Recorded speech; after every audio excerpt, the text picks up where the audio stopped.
જય જીતેન્દ્ર. કયો બોલ લેવાનો છો? હા તુષારભાઈ, એટલે અત્યારે તો હું સ્વાનુભૂતિ દર્શનમાંથી લઉં છું, પણ મને એમ વિચાર થાય છે કે જો આપણે કન્ટિન્યુઅસ હમણાં દર રવિવારે કરવું હોય ને, તો મને એવો વિચાર થતો હતો કે એક બેનશ્રીના વચનામૃત ઉપરના ગુરુદેવના પ્રવચનો છે, એમાં પેલા બોલથી આપણે ગુરુદેવના પ્રવચનોથી ચાલુ કરીએ, અથવા તો બીજું કારણસૂત પર્યાયની બુક છે, એ આખી કારણસૂત પર્યાયની બુક ગુરુદેવના જે કાંઈ બોલો છે એમાં એના ઉપરથી આખો વિષય લઈ લઈએ. કોઈ પણ બે માંથી તમે સિલેક્ટ કરી રાખજો, મને કહેજો, તો આવતા રવિવારથી જો આપણે ચાલુ રાખવાનું હોય તો એમાંથી લેવું છે. હવે ના આપણે ચાલુ રાખવાનું છે, તમને જ્યાં સુધી અનુકૂળ હોય ત્યાં સુધી છે. એટલે કોઈ વાર તમને અનુકૂળ નહીં તો આપણે ચેન્જ કરશું. હાજી. હા, તો આપણે શું કરીએ કે એક કારણસૂત પર્યાયનો વિષય બહુ ઇમ્પોર્ટન્ટ છે, બરાબર. તો એ જેવો સળંગ લેવો હોય તો એ લઈ લેશું.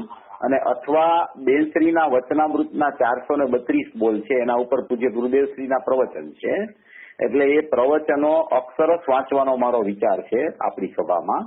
તો આપણે પહેલા બોલથી જ ચાલુ કરીએ, પહેલા ભાગથી 6 ભાગ છે, તો ઘણો ટાઈમ ચાલશે. અને આખું બેનશ્રીના વચનામૃત પરના ગુરુદેવના પ્રવચનો છે ને, અક્ષરશ આપણે વંચાઈ જાય એક વખત, અને એના ખુલાસા આપણે કરશું. એમાં એવો વિચાર છે. બે માંથી જે લેવું હોય આવતા રવિવારથી મને કહેજો, એ લઈ લેશું આપણે. અત્યારે આપણે સ્વાનુભૂતિ દર્શનનો બોલ નંબર 403 લઈએ છીએ.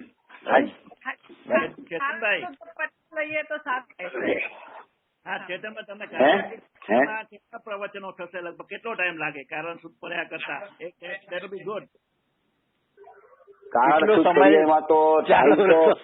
ટાઈમ તો એકાદ વર્ષ ચાલશે.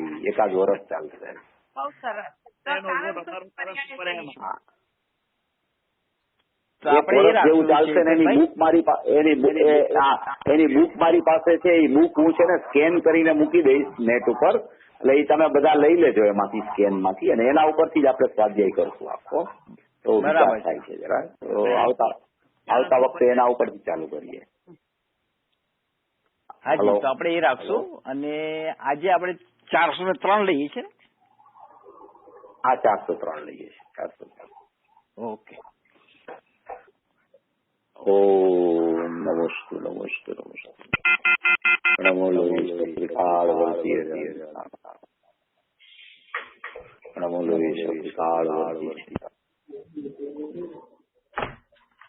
નમો લોહી કાળ વર્તી આયર્યમ નમો લોહી કાળ વર્તી ઉચ્ચારણ નમો લોહી કાળ વર્તી સરસાવ ओंकार बिंदु संयुक्त नित्यम ध्यायन्ति योगिनम कामदम मोक्षदम तेव ओंकाराय नमो नमः. मंगलम भगवान वीरो मंगलम गौतमो मंगलम कुंकुंदार्यो जैन धर्मोस्तु मंगलम सर्व मंगल मांगल्यम सर्व कल्याण कारकम प्रदानम सर्वधर्माणम जैनम जयतु शाश्वत. नमः समेशाराय स्वानुभूति प्रकाशते चित्त भावाय भावाय सर्व भावांतरच्छते एगो में शास्त्रों ज्ञान दर्शन लखणों शेषा में बाहिरा भावा सवे संयोग लखणा मारो सुशाश्वत एक दर्शन ज्ञान लक्षण जीव है बाकी बधा संयोग लक्षण भाव बुझती बाह्य है. एक शुद्ध सदारूपी ज्ञान दर्शन नहीं करे अन्य ते मारू जरी परमाणु मात्र नहीं रहे. ये जानतो और अंत में गुण द्रव्य ने पर्याय पड़े जीव जाने आत्म ने पशु मोह पामे लय करे નથી અપ્રમત કે પ્રમત નથી, જે એક ના એક ભાવ છે. એ રીત શુદ્ધ કથા એને જે જ્ઞાન તો તે જ છે. જેમ નેત્ર તેમજ જ્ઞાન નથી કારક કારણ જે કર્મોદયની જરાબંધ તેમજ મોક્ષ ધ્રુવચલ ને અનુપમ ગતિ પામેલ સર્વે સિદ્ધ ને વંદિત હોશે તો કેવડી કથિતા સમય પ્રાપ્ત રહે. સ્થાપન જીને મોક્ષ પંથે યા અનુભવ તે તેમાં જ નિત્ય વિહાર નહીં વિહાર પર દ્રવ્યો. ઓમ શ્રી નમસ્તે દેવ નમસ્તે દેવ નમસ્તે દેવ. 403 નંબરનો પ્રશ્ન છે. થોડો કોઈ અવાજ આવે છે, જરા બંધ કરજો. હા ભાઈ, મેં કર્યો અને હમણાં બંધ કર્યો. અને પ્લીઝ બધા પોતાના ફોન પોતે મ્યુટ કરી નાખો તો અમને કરવા ના પડે. હમણાં મેં 2 જણનો ફોન મ્યુટ કર્યો છે. હા, લઈ લો ભાઈ. 403 નંબરનો પ્રશ્ન છે. પૂજ્ય બેનશ્રીને પ્રશ્ન પૂછવામાં આવ્યો છે.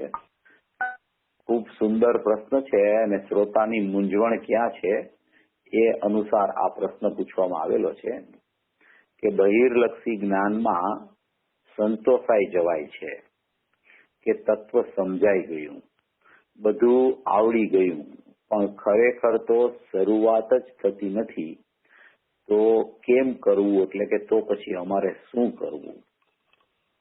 પ્રશ્ન ખૂબ સુંદર છે અને પોતાની મૂંઝવણ રજૂ કરે છે કે બહિર્લક્ષી જ્ઞાન અમને અત્યારે વર્તે છે.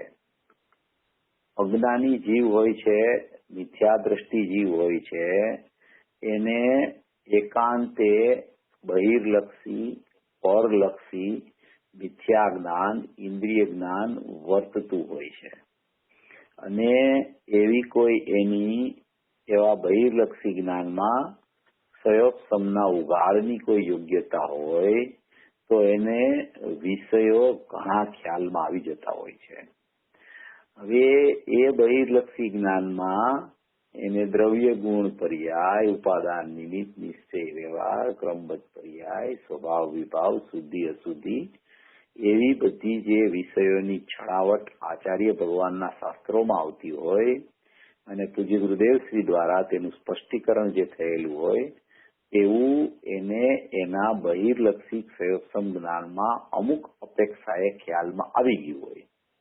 હવે એવું જો એને ખ્યાલમાં આવી જાય અને એને એમ થઈ જાય, સંતોષ થઈ જાય કે મને તો ખ્યાલ છે કે દ્રવ્ય ગુણ છે એ કુટસ્થ છે, પર્યાય છે, એમાં પરિણમન હોય છે, ઉપાદાનની પોતાની સ્વશક્તિ છે, નિમિત્ત છે એ પરયોગ છે, નિશ્ચય છે એ આદરણીય છે, વ્યવહાર છે એ નિષેધવા યોગ્ય છે, એવો બધો એને બહિર્લક્ષી જ્ઞાનમાં અમુક પ્રકારના ક્ષયોક્ષમને કારણે આવી બધી વસ્તુ સ્થિતિનો ખ્યાલ આવી જાય અને જો એમાં એને સંતોષ થઈ જાય કે હવે રોજને રોજ મારે એકને એક વાત વાંચવી અને એકને એક વાત સાંભળવી, આ વાત તો મને ખ્યાલમાં આવી ગઈ છે, હવે એ કાયમ માટે કઈ એને એ મારે કર્યા કરવું, એવો જો એને બહિર્લક્ષી જ્ઞાનમાં એ સંતોષાઈ જાય જીવ કે મને તત્વ તો સમજાઈ ગયું છે, બધું આવડી ગયું છે, એવો જો એને સંતોષ થઈ જાય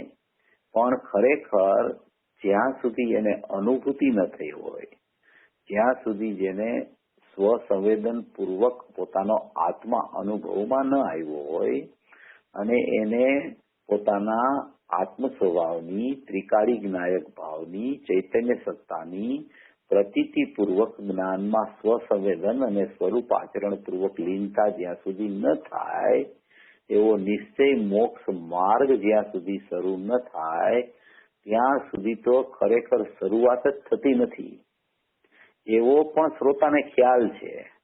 પણ છતાં બહિર્લક્ષી જ્ઞાનમાં એને સંતોષ થઈ જાય છે કે તત્વ સમજાઈ ગયું છે, બધું આવડી ગયું છે, પણ શરૂઆત હજી થઈ નથી હોતી, તો હવે કરવું શું?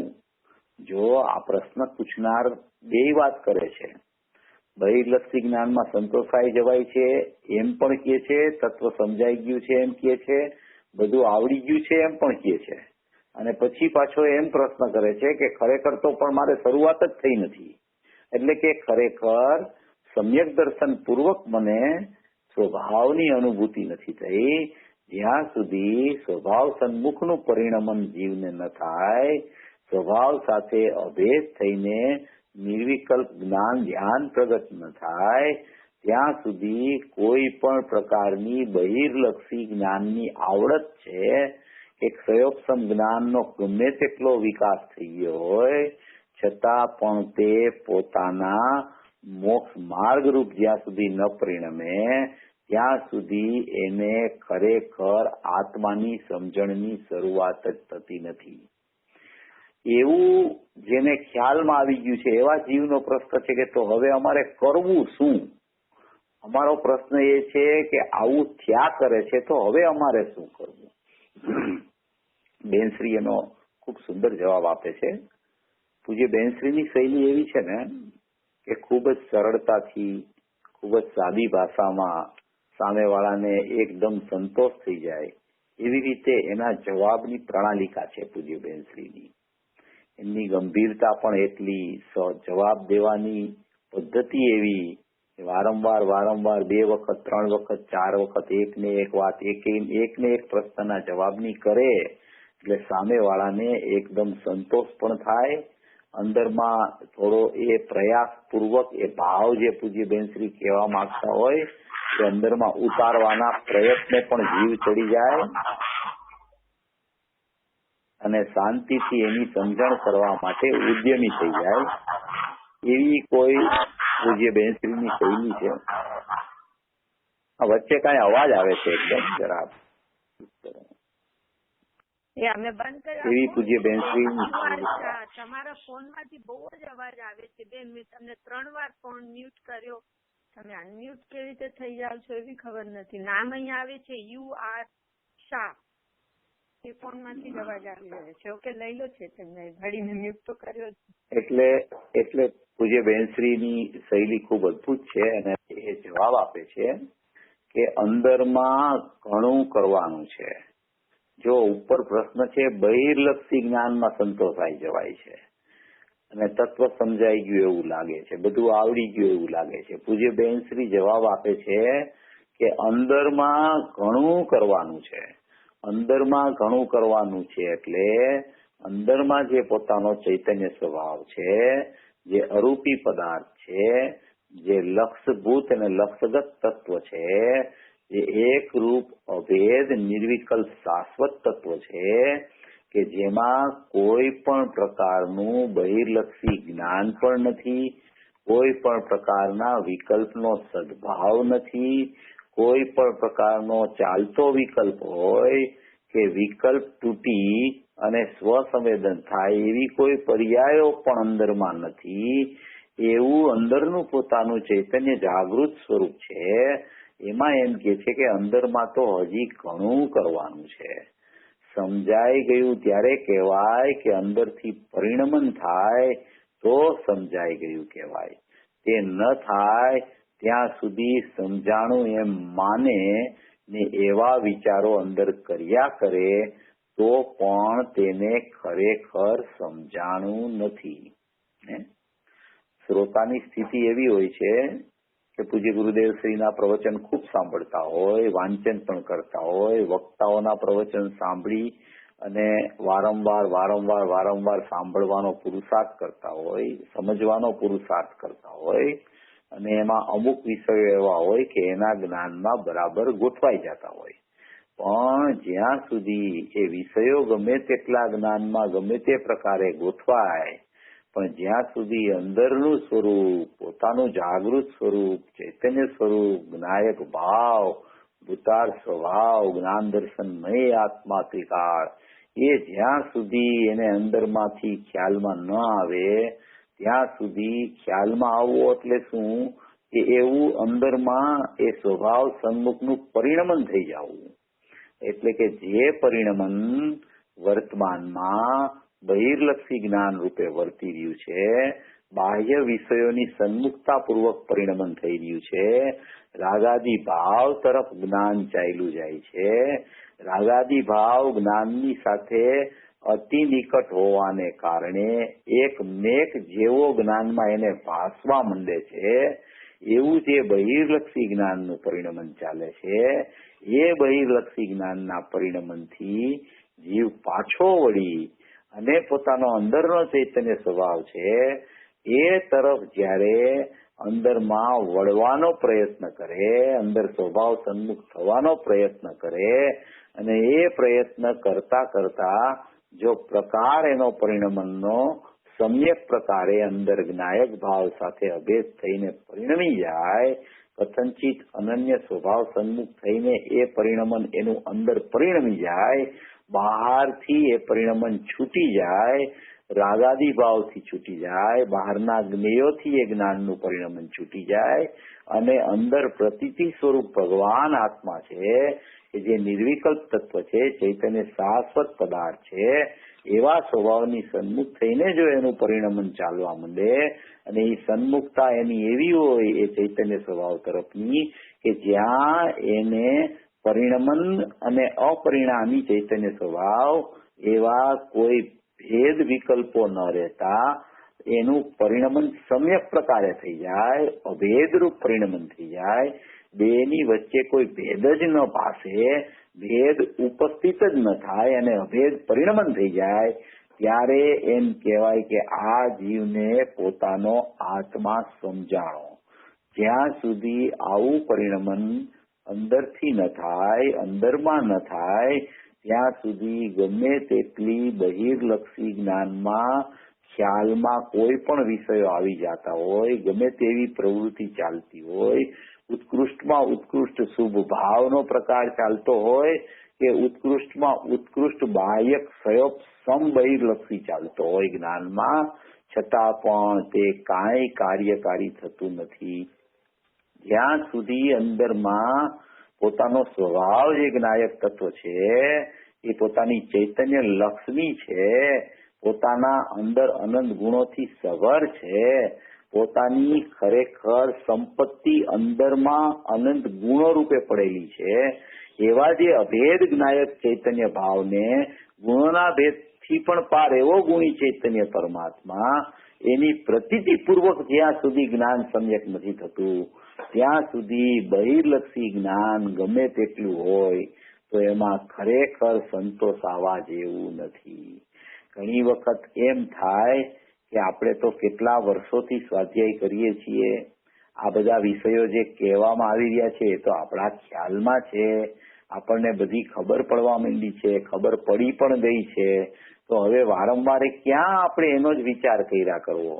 તો કે ભાઈ જ્ઞાની પુરુષો એમ કે છે કે તને જો ખબર પડી ગઈ હોય તો તને અનુભવ રૂપી પરિણમન હોવું જોઈએ, અને જ્યાં સુધી તને ખ્યાલમાં આવ્યું હોવા છતાં પરિણમનનો પ્રકાર જ્યાં સુધી તારો સમ્યક ન ભજ્યો હોય ત્યાં સુધી એ ખ્યાલ જે આવ્યો છે એ ખ્યાલને દ્રઢ કરવા માટે પણ વારંવાર જ્ઞાની પુરુષોની દેશના એનો ઉપદેશ, એનું શ્રવણ, એનું અંતરલક્ષી ભાવભાષણ કરવા માટે આ બાહ્ય પ્રવૃત્તિઓ પણ એની હોય છે. પણ એમાં જો એ સંતોષ કરી લે કે મને તો બધું ખ્યાલ આવી ગયો છે, મને તો બધી ખબર પડવા માંડી છે, મેં કેટલી શિબિરો એટેન્ડ કરી છે, કેટલા સ્વાધ્યાય કર્યો છે, કેટલા સરસ પ્રવચનો ગુરુદેવના વાંચ્યા છે, તો એ સંતોષાઈ જાય છે જે જીવ, અને અંદર જ્યાં સુધી પરિણમન નથી થતું ત્યાં સુધી બિલકુલ અંશ માત્ર પણ સંતોષ જીવને ન થવો જોઈએ, કારણ કે પરિણમન સમ્યક ન થાય ત્યાં સુધી તેની પાસે આત્મા છે જ નહીં. બહિર્લક્ષી ધારણા જ્ઞાનમાં ગમે તેટલો વિકાસ થઈ ગયો હોય છતાં એ ઇન્દ્રિય જનિત જ્ઞાન છે, બહિર્લક્ષી જ્ઞાન છે, એ મિથ્યા જ્ઞાન છે, એ પરલક્ષી વિભાવ જ્ઞાન છે. એ વિભાવ જ્ઞાનની કિંમત માત્ર બહિર્લક્ષીમાં બહારનું જાણવા પૂરતી સમયવર્તી હોય છે, બાકી એની બિલકુલ અનુભૂતિ માટે કોઈ કિંમત નથી. ઘણી વખત કોઈ તિર્યંચ હોય કે જેને જ્ઞાનનો ઉઘાડ પણ ન હોય, જેને શાસ્ત્રો પણ ન વાંચ્યા હોય, અને એ તિર્યંચ વાળો જીવ અનુભૂતિ કરી લેતો હોય, અને મનુષ્યનો જીવ હોય, ખૂબ શાસ્ત્ર અભ્યાસ કર્યો હોય, ઘણો ક્ષયોક્ષમ હોય, છતાં અનુભૂતિથી શૂન્ય હોય. એટલે અનુભૂતિ માટે સાચી સમજણની કિંમત છે, ચૈતન્ય સ્વભાવની પ્રતીતિની કિંમત છે, ચૈતન્ય સ્વભાવના મહિમાની કિંમત છે, નહીં કે બહારના જાણપણાની કિંમત છે. જેટલો જાણવાનો લોભ જીવને ચાલતો હોય છે ને, અને જો એમાં સંતોષ થઈ જાય છે તો એ જાણવાના લોભમાં સગડોય સંસાર ચાલ્યા કરે છે. એટલે અહીંયા પૂજ્ય બેનશ્રી કહે છે કે અંદરમાં ઘણું કરવાનું છે, સમજાઈ ગયું ક્યારે કહેવાય કે અંદરથી પરિણમન થાય તો સમજાઈ ગયું કહેવાય. અંદરથી પરિણમન થાય એટલે કે સ્વભાવ સન્મુખનું વલણ પેલા ચાલે, અને એ વલણ ચાલતા કોઈ એવો એની પરિણતિનો પ્રકાર પરિણમનમાં ભજી જાય કે વલણ અંદર સ્વભાવની સન્મુખતું આવું ચાલતા અભેદ થઈને પરિણમી જાય સમ્યક પ્રકારે. એ અભેદ થઈને સમ્યક પ્રકારે પરિણમી જાય ત્યારે એમ કહેવાય કે આ જીવે આત્માને સમજી લીધો, આ જીવને આત્મ અનુભૂતિથી આત્મા કેવો છે એ સમજાઈ ગયો. કારણ કે આત્મા છે ને એ અંદર અમર્યાદિતતા વાળો આત્મા છે. એની ખૂબ અંદરમાં વિશાળતા છે, ખૂબ અંદરમાં એની ગંભીરતા છે, ખૂબ એનું અંદરમાં ચૈતન્યપણું એક એક ગુણમાં વ્યાપક થઈને પ્રસરીને પડેલું છે અંદરમાં. એટલી બધી એની અમર્યાદિતતા છે, એવી એની સત્તા છે. ભલે એનું ક્ષેત્ર દેહ પ્રમાણ હો, ભલે એ દેહ દેવળમાં ચૈતન્ય લક્ષ્મી બિરાજમાન હો, ભલે એના અસંખ્ય પ્રદેશો દેહ દેવળ પ્રમાણે અંદરમાં હો, એ અપેક્ષાએ એને એની દેહ દેવળના ક્ષેત્રની અપેક્ષાએ એને મર્યાદિતતા લાગતી હોય, પણ અંદરમાં જયારે ખ્યાલ લેવા માટે પ્રયત્નશીલ જીવ થાય છે ત્યારે એટલું બધું અમર્યાદિતપણું છે, એટલી બધી એની વિશાળતા છે, એટલા અનંત ગુણો એક એક પ્રદેશમાં વ્યાપક થઈને પડેલા છે, એવો અંદર એનો ચૈતન્ય લક્ષ્મીથી સબર વિશાળ સ્વભાવ છે કે જ્ઞાનીઓ જયારે પોતે પરિણમન રૂપે અંદરમાં જયારે ડૂબકી મારે છે ત્યારે એમાંથી એ બહાર જ નથી નીકળતા. એવી એની કોઈ અભેદ લક્ષ્મી, અખંડ લક્ષ્મી, અમર્યાદિત સત્તા, એવો કોઈ એનો ચૈતન્ય સ્વભાવ અંદરમાં બિરાજમાન છે. કોઈ પણ જ્ઞાની પુરુષ જેમ કે પૂજ્ય ગુરુદેવશ્રી, પૂજ્ય બેનશ્રી જયારે જ્ઞાયક તત્વની ચર્ચા કરે, અરૂપી પદાર્થની ચર્ચા કરે, તો એ કરતા કરતા થાકતા નથી, એમાંથી એ નીકળી નથી શકતા. બીજો વિષય એને ચાલુ કરવો હોય તો એ ચાલુ નથી કરી શકતા. એમાં ને એમાં જાણે ગરકાવપણે રહી જાવ એવો ભાવ એને અંદરમાં ચાલ્યા કરે છે કે આનાથી બહાર સંબંધીના વિકલ્પો મને કેમ આવી શકે. અંદરમાં આવું વિશાળતાથી સબર મારું ચૈતન્યપણું પડેલું છે, એવી મારી લક્ષ્મી ચૈતન્ય લક્ષ્મી પડેલી છે, જ્ઞાન અનંતથી ભરપૂર મારો ચૈતન્ય સ્વભાવ છે, એવી મારી અનાદિ અનંતતા અંદરમાં પડેલી છે, એવી હું નિર્વિકલ્પ વસ્તુ માત્ર છું. તો એટલે પૂજ્ય બેનશ્રી કહે છે કે અંદરમાં ઘણું કરવાનું છે, અંદરમાં ઘણું કરવાનું છે કે અંદરનો સ્વભાવ ઓળખવાનો છે, સ્વભાવ ઓળખવાનો છે. એ સ્વભાવ મર્યાદિત છે અને એ સ્વભાવની ઓળખાણ જીવને અનાદિથી થઈ નથી. એટલે જ્ઞાનીઓ ફરમાવે છે કે અંદરમાં ઘણું કરવાનું છે. બહિર્લક્ષી જ્ઞાન તારું જે બહારમાં ફાંફા મારે છે, બહાર રોકાયેલું રહે છે, વિષયોને જાણવાની પ્રવૃત્તિની ઉત્કંઠા જીવને ચાલ્યા કરે છે કે બહારના વિષયોમાં એનું જ્ઞાન જ્યાં પરોવાય છે તો ત્યાંથી એને અંદર લઈ આવવું જ પેલા તો મુશ્કેલ થઈ જાય છે. એટલે જે જીવ પોતાની ચૈતન્ય સત્તાનો આદર કરતા શીખી જાય છે, પોતાની ચૈતન્ય સત્તાનો ભરોસો જેને આવવા માંડે છે, પોતાની ચૈતન્ય સત્તાની વિશાળતા જેને ભલે વિકલ્પાત્મક જ્ઞાનો એમાં એને જ્યાં સમજાવવા માંડે છે ત્યાં એને એમ થાય છે કે મારે સમજવા જેવું હોય તો માત્ર એક મારું ચૈતન્ય તત્વ છે. એ ચૈતન્ય તત્વને જ્યારે હું સમજીશ, જ્યારે હું એને જાણવા માટે પ્રયત્નશીલ થાઈશ, જ્યારે હું એની તરફ વલણ કરીશ, જ્યારે મારા ઉપયોગનો પલટો કરીશ કે ઉપયોગ બહાર જતો હું અટકાવીને મારા દ્રવ્ય તરફ લઈ જવાના પ્રયત્ને હું જ્યારે મારા જ્ઞાનને ચડાવીશ, ત્યારે મને મારી વિશાળ સત્તા જે અંદરમાં પડેલી છે ત્યાં મારો ઉપયોગ પહોંચવા માટે પ્રયત્નશીલ થશે. વિચાર દશા ચાલતા ચાલતા અંદરમાં એવી એક ભાવ ભાષણની પણ વિકલ્પાત્મક સ્થિતિ અંદરમાં ચાલુ થતા ભાવવાન જે ભગવાન આત્મા છે, એનો ભાવ જે અનંત ગુણો છે, એનું જ્યાં એને ભાષણ વિકલ્પમાં પણ આવવા માંડે છે, ઉપયોગ અંદર જવા માટે તત્પર થાય ત્યાં કે હું તો ચૈતન્ય તત્વ છું, હું તો જ્ઞાયક પરમાત્મા છું, હું તો ધ્રુવ અનાદિ અનંત સત્તામય તત્વ છું, હું તો એક અખંડ પરિપૂર્ણ પરમાત્મા છું.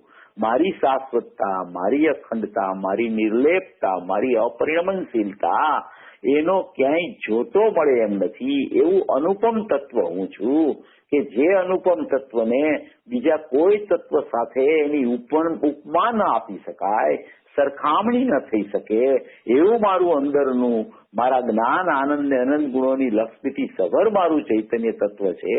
એવું અંદરનું ચૈતન્ય તત્વ છે. એ જીવ જ્યારે સમજવા માટે ઉદ્યમી થાય છે, પ્રયત્નશીલ થાય છે, ત્યારે એને અંદરનો સ્વભાવ જવાબ આપે અને આપે જ છે. મૂળ પુરુષાર્થ, મુખ્ય પુરુષાર્થ, મુખ્ય ભાવ ભાષણ એને પોતાના પ્રયત્ને ચડવાની જરૂર છે. બહારના વિષયો જીવે અનંતવાર જાણ્યા છે કે 5 પ્રકારની લબ્ધિ કેવી હોય, 5 પ્રકારના સંવાય કેવા હોય, સુખતા સુખતાનું સ્વરૂપ કેવું હોય, ઉપાદાન નિમિત્ત કેવા હોય, એ બધું તો એને બહિર્લક્ષી જ્ઞાનમાં પણ અપેક્ષાએ ખ્યાલમાં આવી શકે છે. પણ અંદરનું જે ચૈતન્ય તત્વ છે, અરૂપી તત્વ છે, જ્ઞાન આનંદમય તત્વ છે, એ તો ખરેખર એના લક્ષણ દ્વારા જ એ પકડી શકે છે. બહિર્લક્ષી જ્ઞાન છે ને એ આત્માનું લક્ષણ નથી. આત્માનું લક્ષણ જ્ઞાન માત્ર છે, જ્ઞાન માત્ર છે, જ્ઞાનની પર્યાય માત્ર છે, જ્ઞાનનો ઉપયોગ માત્ર છે, કોરું જ્ઞાન છે, જે જ્ઞાનમાં કોઈ પ્રકારની ઉપાધિ નથી હોતી. એવી ઉપાધિ વગરનું જે જ્ઞાન છે, કારણ કે કોઈ પણ જ્ઞેયો સંબંધીનું જ્ઞાન જ્ઞાનમાં વર્તે તો એ જ્ઞાન છે ને એ ઉપાધિ વાળું થઈ જાય છે.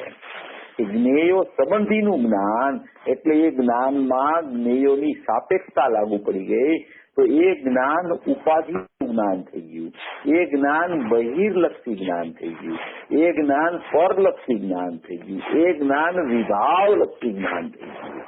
પણ જે જ્ઞાન લક્ષણ કહેવામાં આવે છે, જે જ્ઞાનને ચેતના કહેવામાં આવે છે, જે જ્ઞાનને જ્ઞાયકનું અસ્તિત્વ છે એનું લક્ષણ કહેવામાં આવે છે, કે જે લક્ષણ સદાય એની સાથે મોજૂદપણે વર્તતું હોય છે ઉત્પાદ રૂપે, એવું જે લક્ષણ છે એ લક્ષણમાં ખરેખર આત્મા રહેલો છે. એટલે પૂજ્ય બેનશ્રી કહે છે કે અંદરમાં ઘણું કરવાનું છે.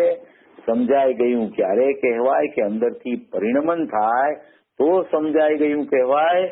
તે ન થાય ત્યાં સુધી સમજાણું એમ માને ને એવા વિચારો અંદર કર્યા કરે તો પણ સમજાણું નથી.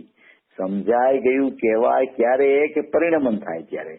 તે જ્યાં સુધી પરિણમન ન થાય ત્યાં સુધી સમજાણું એમ જો માની લઈએ અને એવા અંદર વિચાર કર્યા કરે કે મને સમજાઈ ગયું છે, મને આ સમજાઈ ગયું છે, મને આ સમજાઈ ગયું છે, તો પણ ખરેખર તેને તે સમજાણું નથી. બહિર્લક્ષી જ્ઞાનની મર્યાદા એટલી જ છે કે નિયમથી તે પરની સાપેક્ષતા પૂર્વક વર્તતું જ્ઞાન છે તેને બહિર્લક્ષી જ્ઞાન કહેવામાં આવે છે. અને પર સાપેક્ષતા વાળું જે જ્ઞાન છે એ જ્ઞાનમાં કદી આત્માની અનુભૂતિ થઈ શકતી નથી. માટે તે જ્ઞાનમાં કદી સંતોષ આવવા જેવું નથી. કોઈ પણ ગુરુદેવ ઘણી વાર કહે છે કે 11 અને 9 પૂર્વનું જ્ઞાન દ્રવ્યલિંગી મુનિને થઈ જાય છતાં જ્યાં સુધી એને પ્રતીતિ સમ્યક પ્રકારે થતી નથી ત્યાં સુધી એવા જ્ઞાનનું નામ સમ્યક જ્ઞાન પડતું નથી. ગમે તેટલો બાહ્યમાં ઉઘાડ થઈ જાય અને જો જીવ એમાં સંતોષાઈ જાય તો ખરેખર એમાં ખરેખર આત્મિક અનુભવ વિના એ જ્ઞાનને જ્ઞાન જ કહેવામાં આવતું નથી.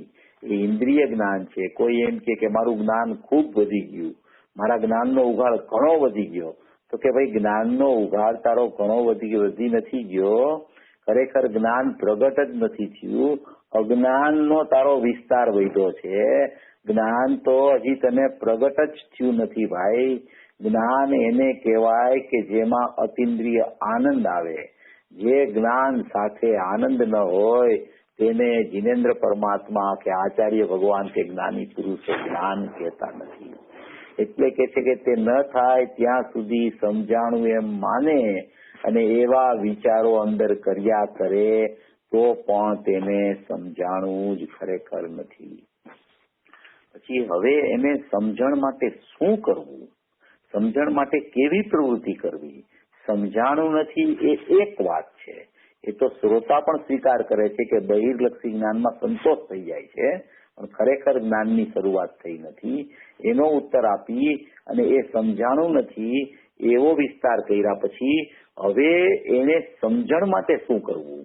હવે સમજાણું નથી એ તો ખ્યાલ આવી ગયો, હવે નથી સમજાણું, હવે તો સમજવા માટે શું કરવું, કેવી પ્રવૃત્તિ કરવી, કોનો આશ્રય લેવો, કેવા લક્ષણને પકડવું, કેવા જ્ઞાનમાં આત્માની અનુભૂતિ થાય, કે કેવું જ્ઞાન મારી પાસે ઉઘાડું રહી ગયું છે, કોરું રહી ગયું છે, એ પણ અનાદિ અનંત ઉપયોગ રૂપી જ્ઞાન મારું પ્રગટ રૂપે, સત્તા રૂપે, વર્તમાન ઉત્પાદ રૂપે રહી ગયું છે, કે જેને આત્માનું ઉપયોગ લક્ષણ કહેવામાં આવે છે. તત્વાર સૂત્રના બીજા અધ્યાયમાં કીધું છે કે ઉપયોગો લક્ષણમ, જીવનું લક્ષણ શું, તો કે ઉપયોગો લક્ષણમ, ઉપયોગને જીવનું લક્ષણ કહેવામાં આવે છે. તો કે હવે અહીંયા બીજો પેરેગ્રાફ શરૂ કરે છે પૂજ્યબેન શ્રી, પોતે ન દેખાય એવું નથી, પોતે દેખાતો નથી, પોતાને એને જોયો નથી, પોતાને જોવાની શરૂઆત થઈ નથી એના પરિણતિના લક્ષણમાં, પણ પોતે ન દેખાય એવું નથી, પોતે કદી પોતાને ન દેખાય એવું કદી હોતું નથી. તો કે છે કે પોતે ન દેખાય એવું નથી, લક્ષણ વડે દેખી શકાય છે. જો લક્ષણ વડે દેખી શકાય છે, એક તો પોતે ન દેખાય એવું કદી હોતું નથી. તો કે અમને તો અત્યારે પોતે દેખાતો નથી, તો કે તમે એમ કહો છો કે પોતે ન દેખાય એવું હોતું નથી, અને અમને તો અત્યારે પોતે એટલે કે પોતાનું સ્વરૂપ, વિનાયક ભાવ, ભૂતા સ્વભાવ, પરિણામી તત્વ, ચૈતન્ય સ્વભાવ, એ અત્યારે અમને તો દેખાતો નથી. તો એમ કે છે કે એ લક્ષણ વડે દેખી શકાય છે. પોતે પોતાને નથી દેખાતો, પણ કેમ નથી દેખાતો, કે પેલા તો એને લક્ષણ શું કહેવાય એવા લક્ષણનો હજી એને સ્વીકાર નથી આવ્યો, અને એનું જે લક્ષણ પ્રગટ છે એ લક્ષણ અલક્ષને અત્યારે વર્તમાનમાં પ્રગટ કરી રહ્યું છે. એનું જે જ્ઞાન છે એ બહિર્લક્ષી છે, એટલે એ લક્ષણ લક્ષને પોતાને પ્રગટ કરવાની બદલે એ લક્ષણ અલક્ષને, બહારના જ્ઞેયોને, રાગાદી ભાવોને, વિકલ્પને પ્રસિદ્ધ કરી રહ્યું છે. એટલે પોતે ન દેખાય એવું નથી, લક્ષણ વડે દેખી શકાય છે. અરૂપી પણ પોતે જ છે, બીજું કોઈ નથી કે તેને ગોતવા જવું પડે. અરૂપી પોતે એક વસ્તુ છે, અવસ્તુ નથી. જો પોતાના જ્ઞાયક સ્વભાવની વસ્તુ પોતાની પાસે પડેલી છે, અરૂપી હોવા છતાં એ પોતાની ચૈતન્ય સત્તા વસ્તુપણે રહેલી છે, એ પોતાના લક્ષણમાં અનુભવમાં ન આવતી હોય માટે એ અવસ્તુ છે એવું નથી. વસ્તુ તો વસ્તુપણે રહેલી છે, પણ પોતાની પુરુષાર્થની ઓછપને કારણે, પોતાના પ્રયત્નની ખામીને કારણે, લક્ષ લક્ષણની એને અભેદતા ન ઓળખાવાને કારણે, પોતે અરૂપી વસ્તુ હોવા છતાં એ અરૂપી વસ્તુ એને ખ્યાલમાં ન આવવાને કારણે એને જાણે અવસ્તુ થઈ ગઈ હોય એવું લાગે છે. કારણ કે એવું એને કઈ શોધવા જવું પડે એવું નથી અંદર કે વસ્તુ ક્યાં છે. જો એક એને પ્રગટ લક્ષણ ખ્યાલમાં આવવા માંડે તો એ પ્રગટ જ્ઞાનનું લક્ષણ છે કે જેમાં જાણવું ચાલે છે.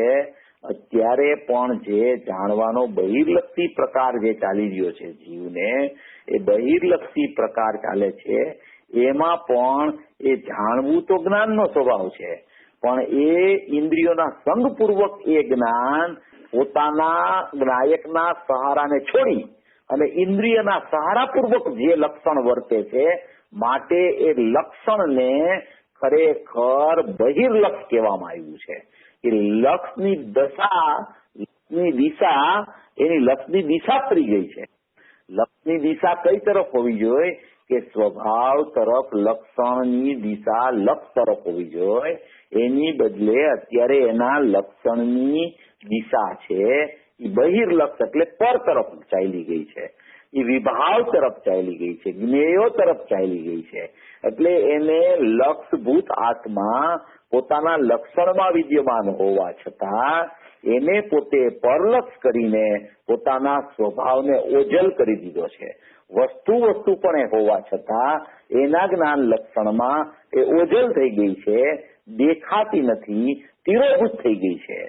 એને અત્યારે આવિર્ભૂતપણું બહિર્લક્ષી જ્ઞેયોનું, બહારના પદાર્થોનું, રાગાદી ભાવોનું એવું પરિણમન એના જ્ઞાનમાં બહિર્લક્ષે વર્તતું હોવાને કારણે એનો સ્વભાવ છતો સ્વભાવ, એકરૂપ સ્વભાવ, જ્ઞાયક ભાવ કદી પણ નહીં અવરાતો નહીં જમતાતો એવો પોતાનો ચૈતન્ય સ્વભાવ વસ્તુપણે અનંત ગુણાત્મક એકરૂપ નિર્લેપ તત્વ રહ્યું હોવા છતાં એના લક્ષણમાં એવું લક્ષભૂત તત્વ મોજૂદ હોવા છતાં એના લક્ષણને એ લક્ષણના ઉપયોગ લક્ષણનો ઉપયોગ કરવાને બદલે એનો દુરુપયોગ લક્ષણનો કરીને પરસન્મુક્તા લક્ષણની થઈ જાય છે. એટલે બહિર્લક્ષી જ્ઞાનમાં વિકલ્પોની ઉત્પત્તિ થતા બહારનું પરિણમન છૂટતું નથી અને અંદરનો જે ચૈતન્ય સ્વભાવ નાયક ભાવ પોતાની સત્તાથી સભર છે, આનંદ ને જ્ઞાનની લક્ષ્મીથી ભરેલો છે, એવો ચૈતન્ય સ્વભાવ હોવા છતાં એના જ્ઞાન લક્ષણમાં ઉદિત જ્ઞાન લક્ષણ, ઉત્પાદ જ્ઞાન લક્ષણ, એક સમયની પ્રગટ જ્ઞાન લક્ષણની અવસ્થા હોવા છતાં એ અવસ્થામાં અવસ્થાયી હોવા છતાં એ અવસ્થાયીની અવસ્થા હોવા છતાં એ અવસ્થા પોતાના અવસ્થાયીને ન સ્વીકારતા બહાર લક્ષ કરીને અન્ય જ્ઞેયોમાં વર્તે છે. માટે એને બહિર્લક્ષી જ્ઞાનનો ઉત્પાદ પ્રત્યેક સમયે થયા કરે છે. એટલે ખરેખર પોતાની વસ્તુ અરૂપી પોતા પાસે હોવા છતાં લક્ષણની સમજણ વાસ્તવિક ન હોવાને કારણે લક્ષણ લક્ષને જ પ્રસિદ્ધ કરીને વ્યય પામે છે, ઉત્પાદ ધ્રુવને જ પ્રસિદ્ધ કરીને વ્યય પામે છે. એને જ ખરેખર એ ધ્રુવનો ઉત્પાદ કહેવામાં આવે છે. એવા લક્ષણની સાર્થકતા એને ખરેખર ખ્યાલમાં ન હોવાને કારણે એ લક્ષણ લક્ષને પ્રસિદ્ધ કરવાની બદલે લક્ષણ અનાદિથી અલક્ષને પ્રસિદ્ધ કરી રહ્યું છે અને એટલા માટે એ ઉપયોગનો દુરુપયોગ થઈ રહ્યો છે. ઉપયોગનો સદુપયોગ કરીને વસ્તુ માત્ર હું છું એમ એ લક્ષણ પોતાના વસ્તુને પકડતું નથી. એટલે એને અરૂપી વસ્તુ એના ખ્યાલમાં નથી આવતી. એટલે બહિર્લક્ષી જ્ઞાનનો ઉત્પાદ પ્રત્યેક સમયે થયા કરે છે.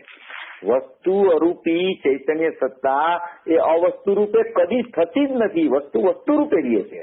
એની સમજણના અભાવે એને ખ્યાલમાં ન આવવાને કારણે એને લક્ષણને ખરેખર લક્ષથી અનન્ય હોવા છતાં એને લક્ષણ લક્ષને પ્રસિદ્ધ કરતું હોવા છતાં એવા લક્ષણનો પણ હજી એક સમયના પરિણમનમાં જ્ઞાન પરિણમનનો પણ હજી સ્વીકાર ન આવવાને કારણે એની વૃત્તિ નાયક સન્મુખ ન થતા એની વૃત્તિમાં બાહ્ય જ્ઞેયો પહેલા કરે છે. એટલે એની વૃત્તિપૂર્વક પ્રવૃત્તિ અને પ્રવૃત્તિપૂર્વક નિવૃત્તિ થવી જોઈએ. એ વૃત્તિ અંદરમાં ચાલે તો પ્રવૃત્તિ પણ અંદરમાં ચાલે અને પ્રવૃત્તિ પણ અંદરમાં ચાલે તો નિવૃત્તિ સ્વરૂપ ભગવાન આત્મા એવી શાંતિ પણ એને આચરણમાં પ્રગટ થઈ જાય.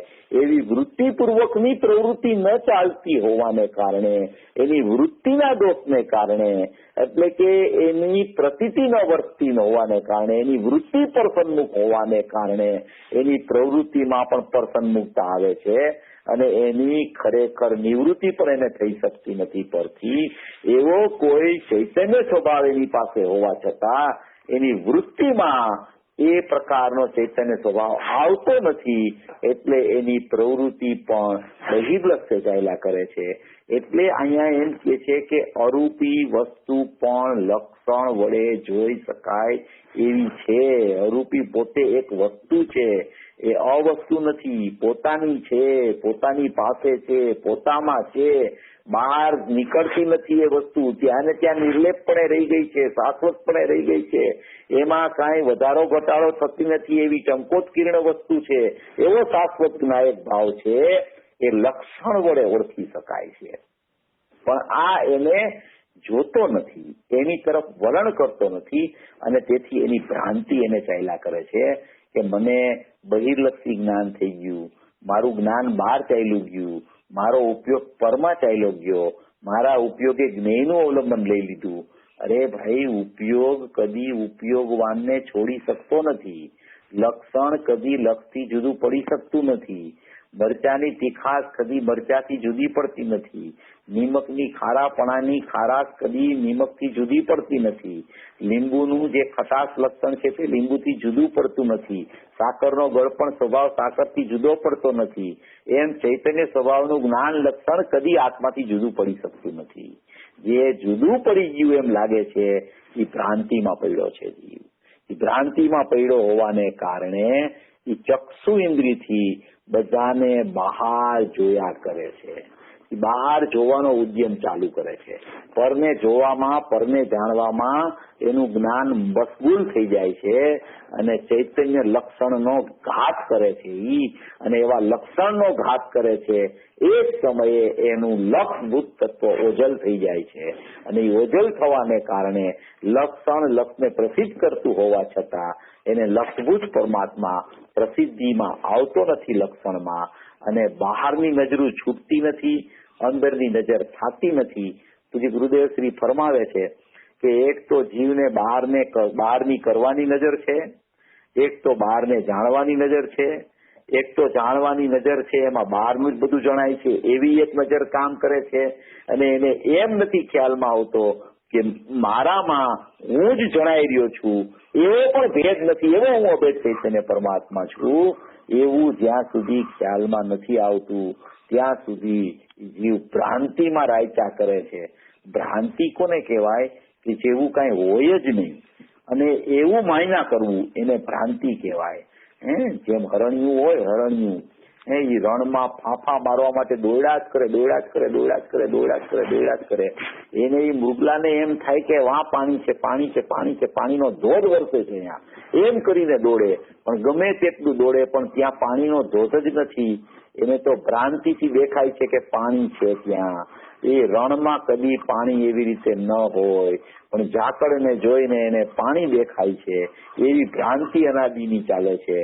એમ મૃગલાને અંદરથી પોતાની નાભીમાંથી કસ્તુરીની સુગંધ આવે છે અને એને એમ લાગે છે કે બહારથી સુગંધ આવી રહી છે, તો એ બહાર દોટ મૂકે છે. એ દોટ કરતા મૃતપ્રાય થઈ જાય છે. ત્યાં સુધી એને ખ્યાલ નથી આવતો કે મારી પાસે મારી નાભીમાં કસ્તુરી પડી છે, એ કસ્તુરીની સુગંધ મારામાંથી જ મને આવી રહી છે અને એ મારી વસ્તુને હું છે ને આદરમાં નથી લેતો. હું મારી વસ્તુ મારામાં છે અને મારામાંથી સુગંધ આવી રહી છે એવા મારા તત્વને જોતો નથી અને મને બહારથી આવી રહી છે એમ લાગે છે, એટલે હું બહાર ફાંફા મારું છું. એમ આ પોતાનું જ્ઞાન અંદર જ્ઞાયકમાંથી પ્રગટ થઈ રહ્યું છે. એવી જ્ઞાયકની જ્ઞાન લક્ષ્મી છે. એવી જ્ઞાન લક્ષ્મીમાં, એવા જ્ઞાન લક્ષણમાં જ્ઞાયક બિરાજમાન છે. એવો જ્યાં સુધી એવી પોતાની ચૈતન્ય સત્તા અને ચેતનામય લક્ષણ એને જ્યાં સુધી સ્વીકારમાં નથી આવતું ત્યાં સુધી તે બહિર્લક્ષે દોડાદોડી કરી અહીંથી મળી જશે, શાસ્ત્રોમાંથી જ્ઞાન આવશે, જ્ઞાની પાસેથી જ્ઞાન આવશે, શ્રીમંદર ભગવાનની દિવ્યધ્વનિમાંથી જ્ઞાન આવશે. બનારસી દાસ કહે છે, કોઈ કહે પ્રભુ હે કે જમી કે, કોઈ કહે ઉપરી આસમા કે, મેરો ધણી નહીં દૂર દેશાંતર, મોહીને હે મોહી સુજતની કે. મારો ધણી મારી પાસે જ છે, મને ત્યાં દેખાઈ રહ્યો છે છતાં મને એનો સ્વીકાર નથી આવતો. મને એમ થાય છે કે અહીંથી મળશે. એમ જીવ અનાદિથી પોતાના જ્ઞાનને બહાર લઈ જાય છે અને એ બહાર ગયેલા એક સમયવર્તી જ્ઞાનનો ઉપયોગ કદી અંદર આવી શકતો નથી. પછી બીજી નવી પર્યાય આવે છે, ત્રીજી નવી પર્યાય આવે છે, ચોથી નવી પર્યાય આવે છે. આ પર્યાયોની સરવાણી જ્ઞાયકમાંથી ફૂટતી રહે છે અને એ પર્યાયોની પ્રત્યેક સમયની સરવાણી ફૂટી એક સમયની ક્રિયા જ્ઞાનમય કરી, જાણવાની ક્રિયા કરીને પાછી અંદર જાણનાર તત્વોમાં ચાલી જાય છે. એની માત્ર જ્ઞાનની જાણવા સિવાયની કોઈ ક્રિયા નથી. ચાહે એને તમે બહિર્લક્ષી જ્ઞાન કહો તો પણ એ જ્ઞાનનો જે ઉપયોગ છે એની જાણવાની ક્રિયા નિરંતર ચાલતી હોય છે. જાણવું એ જ્ઞાનનો સ્વભાવ હોવાથી જ્ઞાન ક્રિયા સ્વભાવભૂત ત્યાં ચાલ્યા કરે છે. અવલંબન કોઈ પણ પદાર્થનું લક્ષ કરીને લે છે એમ કહેવામાં આવે છે તો એ જ્ઞાનના ઉપયોગને બહિર્લક્ષી જ્ઞાન કહેવામાં આવે છે. એ સમયે પણ જ્ઞાનનું જે ક્રિયાશીલ પરિણમન છે એ જાણવા રૂપે વર્તતું હોય છે. પ્રત્યેક સમયે જ્ઞાયકમાંથી જ્ઞાન આવે છે. એક સમયમાં જ્ઞાનની ક્રિયા જાણવાની ક્રિયા કરીને બીજે સમયે વ્યય થઈને અંદર ચાલ્યું જાય છે. પાછું બીજે સમયે જ્ઞાનની ક્રિયા, ત્રીજે સમયે જ્ઞાનની ક્રિયા, ચોથે સમયે જ્ઞાનની ક્રિયા. જ્ઞાન ક્રિયા સિવાય આત્માની કોઈ ક્રિયા નથી. કોઈ હનનાદિની ક્રિયા નથી, રાગાદી ક્રિયા નથી, વિભાવરૂપ ક્રિયા નથી, કરોતી ક્રિયા નથી. એક જ્ઞપ્તિ ક્રિયા આત્માની છે, એક જાણનરૂપ ક્રિયા આત્માની છે. એવો જાણનાર તત્વ હું છું એવું લક્ષણમાં લક્ષભૂત તત્વ જીવને જયારે ખ્યાલમાં આવે છે ત્યારે એ લક્ષણ વડે આવા લક્ષને ઓળખો, આવા અરૂપી વસ્તુને ઓળખી અને ત્યારે એની જે ભ્રાંતિ અનાદિની ચાલતી હતી, ભ્રાંતિને તૂટતા માત્ર સમય એક લાગે છે. સમય એક શા માટે લાગે છે? કારણ કે માત્ર ભ્રાંતિ થઈ હતી, વસ્તુમાં કાંઈ ફેરફાર નહોતો થયો. વસ્તુનું પરિણમન પણ જ્ઞાનમય હતું, એમાં જાણવાની ક્રિયા ચાલતી હતી, પણ એને એવી ભ્રાંતિ થઈ ગઈ હતી કે બહારના વિષયોને મારે જાણવા હોય તો મારા ઉપયોગને મારે બહાર લઈ જવો પડે. એ ભ્રાંતિ જે હતી એ ભ્રાંતિ એની સમયમાં ક્યારે તૂટે કે જ્યાં એને ચૈતન્ય સ્વભાવની ઓળખ થવા માંડે અને ચૈતન્ય સ્વભાવનું જ્ઞાન લક્ષણ છે કે જેમાં જાણવાની જ ક્રિયા ચાલી રહી છે, એટલો જ આત્મા પ્રમાણભૂત છે એની મર્યાદા. અને નિશ્ચયભૂત આત્મા તો એકલું ત્રિકાળી દ્રવ્ય છે. પ્રમાણભૂત આત્મા જોવો તો જ્ઞાન ક્રિયા સહિતનો આત્મા પ્રમાણભૂત છે. રાગાદી ભાવ, વિભાવ ભાવ, બહિર્લક્ષી જ્ઞાન ભાવ કોઈ આત્માની ક્રિયામાં પણ સમાવિષ્ટ થઈ શકતા નથી. એવું આત્માનું કોઈ ચૈતન્ય જાગૃત લક્ષણ, ચૈતન્ય સત્તાથી સવર, એવી જ્ઞાન ક્રિયા સ્વભાવભૂત નાયકના લક્ષ્ય પરિણમતી એવું લક્ષણ નિરંતર લક્ષને પ્રસિદ્ધ કરીને જ વ્યય પામી રહ્યું છે. એવા લક્ષણની જે જીવને ઓળખ થાય છે એને લક્ષ ખ્યાલમાં આવ્યા વગર રહેતું જ નથી. શ્રદ્ધાનો વિષય લક્ષભૂત ત્રિકાળી દ્રવ્ય છે અને એ શ્રદ્ધાનો વિષય જ્ઞાન શ્રદ્ધાનમાં જયારે આવે છે ત્યારે એ જ્ઞાનના લક્ષણ દ્વારા જ્ઞાયક પકડાય છે. ત્યારે એ જ્ઞાન નાયક ભાવની પ્રતીતિ એટલે કે શ્રદ્ધા થાય છે. ત્યારે એમ કહેવાય છે કે જ્ઞાન લક્ષણ દ્વારા જ્ઞાયકને ઓળખી અને એવા જ્ઞાયક રૂપી વસ્તુની જીવે પ્રતીતિ કરી તો એ પ્રતીતિપૂર્વક એ લક્ષણ જે લક્ષણ ઉપયોગનો દુરુપયોગ થતો હતો એ લક્ષણનો સદુપયોગ થઈ અને સ્વસંવેદન રૂપે પરિણમી ગયું. ત્યારે એને અનુભૂતિ જ્ઞાનમાં લક્ષણમાં અનુભૂતિ થઈ. અનુભૂતિ એટલે કે જ્ઞાયક સન્મુખતા વાળું વેદન થયું અને એ જ સમયે એને પ્રતીતિ ચાલી ત્યારે એને જ્ઞાનમાં સ્વસંવેદનનો જન્મ થયો. પ્રતીતિપૂર્વક સ્વસંવેદન થાય છે. કોઈ વાર એમ કે જ્ઞાનપૂર્વક શ્રદ્ધા થઈ, કોઈ વાર એમ કે શ્રદ્ધાપૂર્વક જ્ઞાન થયું. બંને એક સાથે હોય છે. એક જ્ઞાન પોષક શ્રદ્ધા હોય છે, એક શ્રદ્ધા પોષક જ્ઞાન હોય છે. અવિનાભાવી છે જ્ઞાન ને શ્રદ્ધા. ત્યારે અનુભૂતિ થાય છે ત્યારે અનંત ગુણની અનંત પર્યાયો એક સાથે અભેદપૂર્વક આત્મા સાથે પરિણમી જાય છે. એને એમ કહેવામાં આવે છે કે આ જીવે પોતાના ચૈતન્ય લક્ષણથી પોતાના વસ્તુને અરૂપી આત્માને લક્ષમાં લઈ અને અનુભવ કરી લીધો અને એની ભ્રાંતિ જે હતી એ તૂટી ગઈ. બહાર જોવાની ભ્રાંતિ હતી એ ભ્રાંતિ તૂટી ગઈ. હવે એને બહાર જોવા માટે બહાર ઉપયોગ નહીં મૂકવો પડે. એનો ઉપયોગ આત્મા સાથે જોડાઈ ગયો. એ આત્માને જે જાણનારું અતિન્દ્રિય જ્ઞાન છે એવું અતિન્દ્રિય જ્ઞાન સ્વપર પ્રકાશક પ્રગટ થઈ ગયું છે કે એ અતિન્દ્રિય જ્ઞાનમાં સ્વને જ્યાં જાણ્યું ત્યાં જ સ્વપર પ્રકાશક જ્ઞાન ઉદિત થયું. તો સ્વને પર એ કેવા છે એવું યથાર્થ જ્ઞાનનું પરિણમન સમ્યક પ્રકારે એના પરિણમનમાં ચાલ્યા કરશે અને કદી પણ હવે એને ભ્રાંતિનો જન્મ નહીં થાય. એમ પોતાના લક્ષણ જે ઓળખે છે એ લક્ષ તરફ ચાલ્યો જાય છે. એવી કોઈ અદભુત આ પ્રશ્નની છણાવટ પૂજ્ય બેનશ્રીએ લક્ષણ લક્ષ દ્વારા કરેલી છે.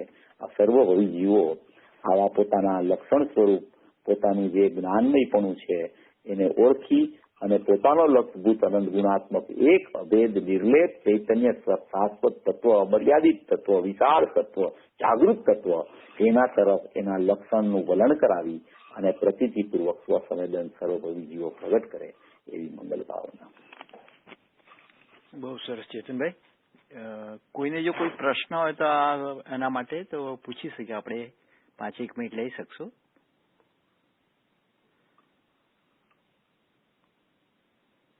ચેતનભાઈ એ વિષય ઘણો વિસ્તાર કરીને સમજાવ્યો છે અને આપણને શું કરવાનું છે વિધિ પણ બહુ સરસ બતાવી છે ભાઈએ. દર સમયે પોતાના સ્વભાવને મુખ્ય કરીને આ બધું જ્ઞાનનો લોભ ને આ લોભ ને અહીંયા સંતોષાઈ જવું ને આ મને આવડી ગયું ને આ બધામાંથી અનાદિથી આ જ કામ કર્યો છે ને જીવેભાઈ. સાચી વાત છે. પૂજ્ય ગુરુદેવ શ્રી તો બહુ વિસ્તાર કરે છે કે સયોક્ષમ જ્ઞાનમાં તું ક્યારેય છેતરાતો નહીં. ગમે તેટલો તારે જ્ઞાનનો વિકાસ થવા મળે પણ અનુભૂતિ જ્યાં સુધી ન થાય ત્યાં સુધી તું એમ ન માની લેતો કે મને બહુ ખબર પડવા માંડી છે, મને ખ્યાલ આવવા માંડ્યો છે. કારણ કે એ ખ્યાલની એક સમયની પર્યાય છે, વ્યય થઈને પારિણામિક ભાવ થઈ જાય છે. જ્યાં સુધી અતિન્દ્રિય જ્ઞાન પૂર્વક પ્રત્યેક સમયે પ્રતીતિપૂર્વક સ્વસંવેદન જ્યાં સુધી નથી વર્તતું ત્યાં સુધી બહિર્લક્ષી જ્ઞાનની કોઈ કિંમત નથી. એટલે આ બધી વસ્તુ શાસ્ત્ર વાંચન, સ્વાધ્યાય, શ્રવણ બધું હોય અને એ તો હોવું જ જોઈએ જીવને. એ ન હોય તો અનુભૂતિનો પ્રશ્ન જ નથી. પણ એ હોવા છતાં જો એમાં સંતોષાઈ જાય અને એમ થઈ જાય એને કે હવે તો મને બધો ખ્યાલ આવી ગયો છે, હવે તો શાસ્ત્ર વાંચવાની અટકે નથી મને, હવે તો મારે શાસ્ત્ર ન વાંચું તો પણ ચાલે એવું છે, તો એ છે ને એ અટકી જાય છે જીવ. આ ઉપદેશમાં પણ એવું આવતું હોય છે કે હવે તું બહુ શાસ્ત્ર વાંચસ ને શાસ્ત્ર વાંચવાનું બંધ કરી દે, તો એ વાત બરાબર નથી.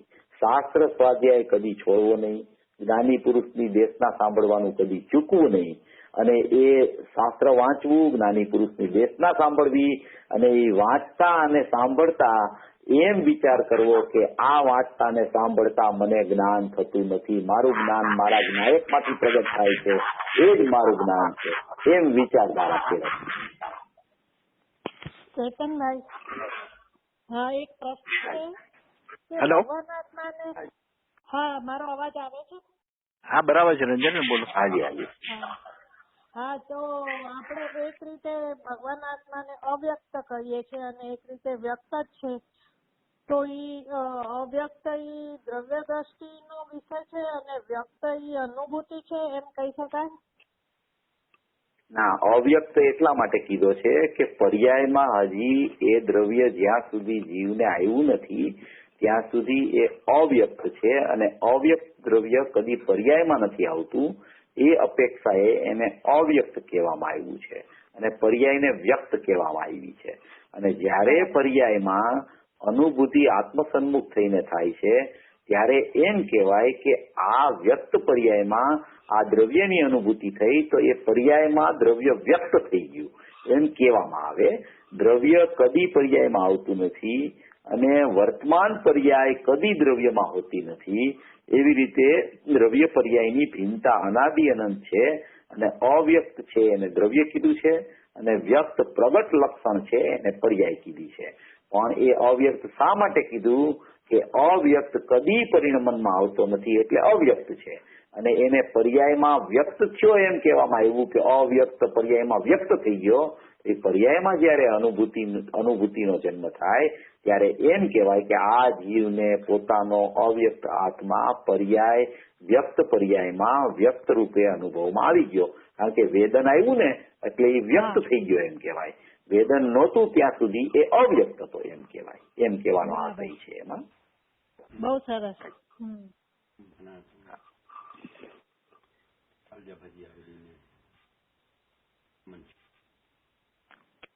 કોઈને એકાદો પ્રશ્ન હોય તો પૂછી લઈએ, નહીં તો પછી આપણે.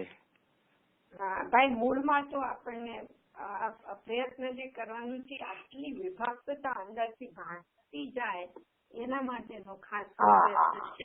હા, કારણ કે જયારે કારણ ગુરુદર્શનની ભાષા તો એવી હોય છે ત્યારે તો આપણને એકદમ ઉપર મોક્ષ મહલમાં બેસાડી દે, પણ પછી તમારે એની પરીક્ષાઓ પછી તમને પોતાને કરવી પડી જાય. આચાર્ય ટોટલનું જે ઘણું જ્ઞાન છે આપણને સુધી આપણે એને શું છે કે ગુરુદેવનો જે કહેવાનો આશય હોય છે ને એ બરાબર આપણા જ્ઞાનમાં જે પ્રકારે ને જે રીતે પૂજ્ય ગુરુદેવ શ્રી કહેવા માંગે છે એ રીતે જ્ઞાનમાં ગોઠવાવો જોઈએ આપણો પ્રકાર. એ જો ગોઠવાવા માંડે ને તો હંમેશા છે ને આપણને ગુરુદેવની વાણીમાં કોઈ પણ વિષય ચાલતો હોય ને તો એના ખાનામાં જ જાય આપણા આત્મામાં. વિભાવનું ખાનું જુદું હોય, જ્ઞાનનું ખાનું જુદું હોય, જ્ઞાયકનું ખાનું જુદું હોય, પ્રતીતિનું ખાનું જુદું હોય, ક્યાંય ભેળસેળ ન થાય. અને જયારે ભેળસેળ થવાનું બંધ થઈ જાય છે ને ત્યારે કોરો આત્મા, નિર્વિકલ્પ આત્મા એ ખ્યાલમાં આવવા માંડે છે, ત્યારે એ પકડાઈ જાય છે, ખબર પડી જાય છે આવો જ છે આત્મા. હા, બહુ સમજાય.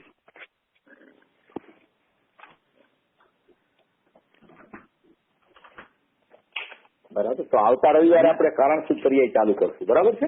હાજી બરાબર છે ચેતનભાઈ. અને તો પછી આપ અમને ફોરવર્ડ કરશો બુક ને ત્યાં? હા એ હું જરા હમણાં કાલે કઉ છું કેવી રીતે કરવું એ કાલે હું જોઈ લઈશ કેવી રીતે કરવું ઈ. તો હું તમારી સાથે પછી ફોનથી વાત કરીશ કાલે કે પરમ દિવસે. હા 2-3 દિવસ પછી વાત કરશું 2-3 દિવસ પછી આપણે વાત કરીશું. ઓકે હાજી થેન્ક યુ. જય જય જય જીનેન્દ્ર. જીનેન્દ્ર. જીનવાણી કોલ લે છે ભાઈ બહેનો.